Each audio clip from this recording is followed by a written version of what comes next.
L'affaire Ferdinand Haïté n'a pas fini de faire couler de l'encre. Le confrère Lucas Baki, ex-directeur de la télé LCF, la chaîne du futur, y est lui aussi allé de sa vigoureuse intervention. C'est désormais établi, Ferdinand Haïté, directeur de publication du journal L'Alternative, et Joël Ega, patron du quotidien Fraternité, sont sous le coup d'un mandat de dépôt pendant que Isidore Kouonou, rédacteur en chef de L'Alternative, est sous contrôle judiciaire. Les deux premiers ont été conduits mardi pour être écoutés au fond du dossier initié sur la base d'une procédure judiciaire en lien avec le code pénal, en lieu et place du code de la presse. Ceci fait la suite à une mystérieuse plainte d'au moins un membre du gouvernement, en l'occurrence, le ministre de la Justice, garde des Sceaux, patron du parquet. Ce dernier aurait piqué une vive colère contre les confrères qui, au cours d'une émission de la chaîne numérique L'Autre Journal, ont tenu des propos que le plaignant considère comme outrageants et diffamatoires à son encontre. L'homme est si énervé qu'il estime inadéquate l'utilisation du code de la presse pourtant voté et promulgué en début d'année 2020 pour régenter le monde journalistique togolais. Il est si courroucé qu'il trouve superflu et notamment aussi sans intérêt, la régulation que pourrait faire la Haute Autorité de l'Audiovisuel et de la Communication, HAAC, dont la mission est pourtant de s'occuper des conditions d'exercice du métier de journaliste au Togo. Pour échapper à ces contraintes qui relèvent en réalité du bon sens et de la raison, il s'arc-boute sur le fait que les propos ont été tenus sur un réseau social qui, incongrument, est dégagé de l'escarcelle du code de la presse voté en janvier 2020. Ainsi donc, dans l'entendement des officiels togolais, c'est le droit commun qui doit être mis en mouvement, naturellement au mépris de l'identité et de la profession des personnes mises en cause. Ainsi, l'irrésistible envie de revanche de monsieur le ministre l'a donc amené à instruire le parquet de prendre un réquisitoire recommandant clairement les mandats de dépôt contre les confrères mis en cause. Ce qui fut fait avec un remarquable empressement dans l'après-midi du vendredi le 10 décembre 2021 par le doyen des juges d'instruction.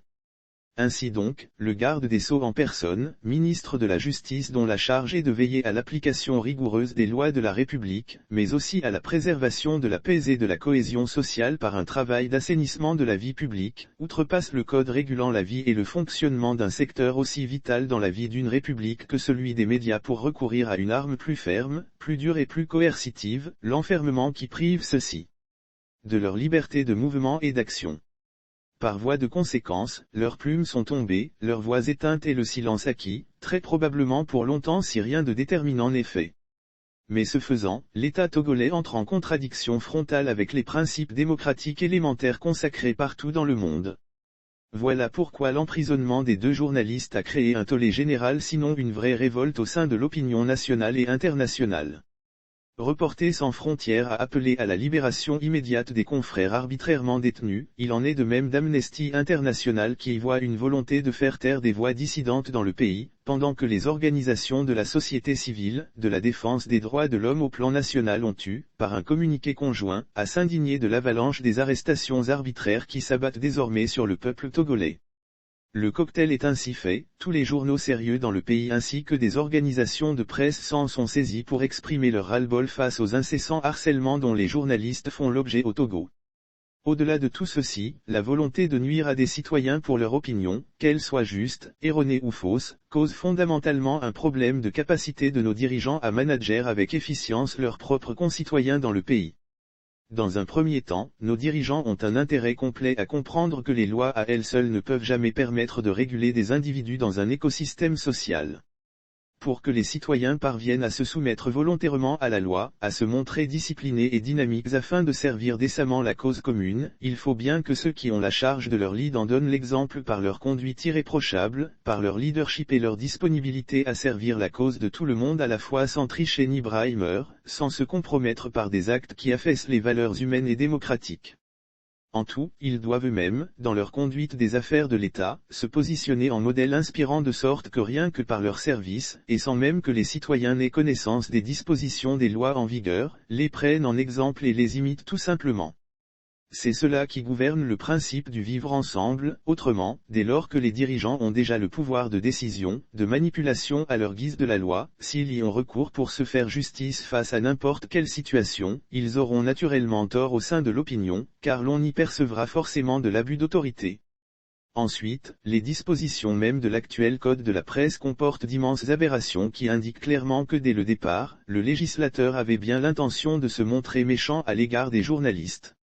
Ainsi par la ruse et la duperie, il a proclamé la dépénalisation des délits de presse en même temps qu'il a introduit des subtilités juridiques qui enlèvent à ce code toute sa vitalité. Lorsqu'il est par exemple dit à l'article 156 de l'actuel code que, tout journaliste, technicien ou auxiliaire des médias, qui a eu recours aux réseaux sociaux comme moyen de communication pour commettre toute infraction prévue dans le présent code, est puni conformément aux dispositions du droit commun, quel sens le législateur dirigeant donne-t-il vraiment à une telle disposition ?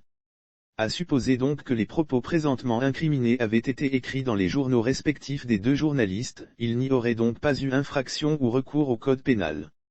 Ou alors si ces propos avaient été tenus dans une chaîne de télévision régulière et par la suite leur portion tombe sur les réseaux sociaux comme c'est bien le cas à tout moment et dans tous les pays du monde, que adviendrait-il ? Cette seule disposition suffit largement pour prouver que nos autorités ont un mal réel à vivre avec leur temps, d'autant plus qu'il n'existe plus de médias sérieux qui ne disposent pas d'identité sur les réseaux sociaux.